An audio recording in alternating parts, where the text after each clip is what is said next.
Please go this way. Okay, thank you.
Yes, thank you.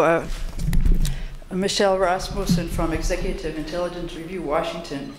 I have a question about both the solution to the financial collapse and relation to Russia. Our editor, the American economist LaRouche, emphasized after the recent European summit that it in no way solved the combination of the unpayable debt and the speculative debt.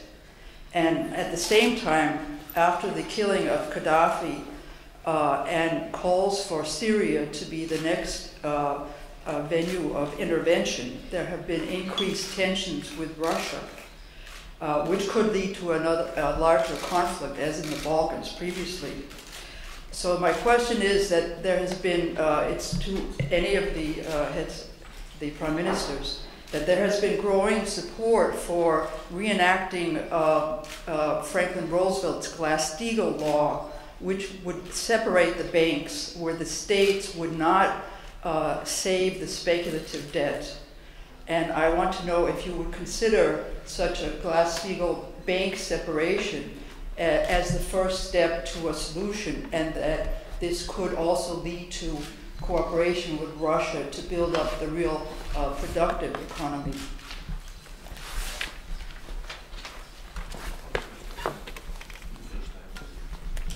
Right.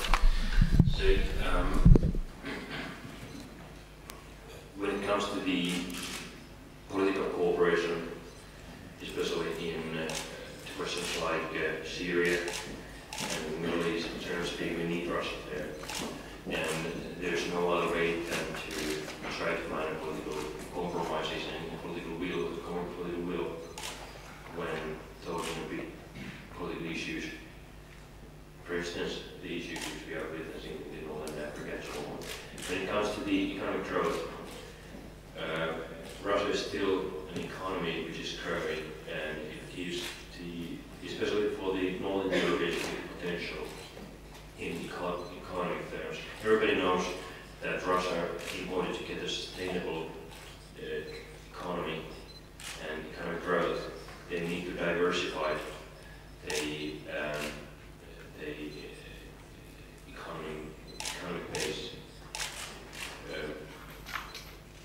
Russia is very natural resource-oriented economy at the moment, and they have said by themselves, it has been said by themselves that they have to diversify the economic basis. So there they need direct foreign investments and the cooperation from especially from the European countries. Well, those thank you.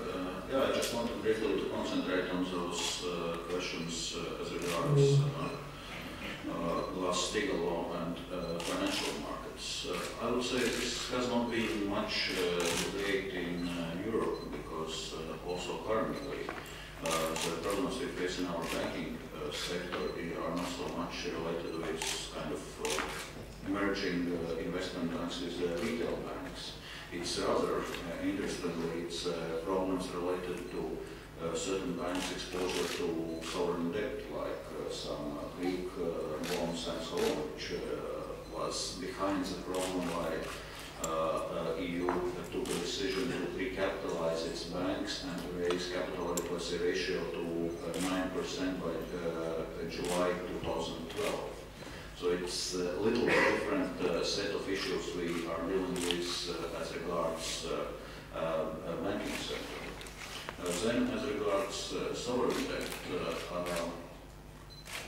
with this basically which was controlled default of Greece, also this Greek debt will be brought down to some 120% of GDP, which is just around manageable level of debt.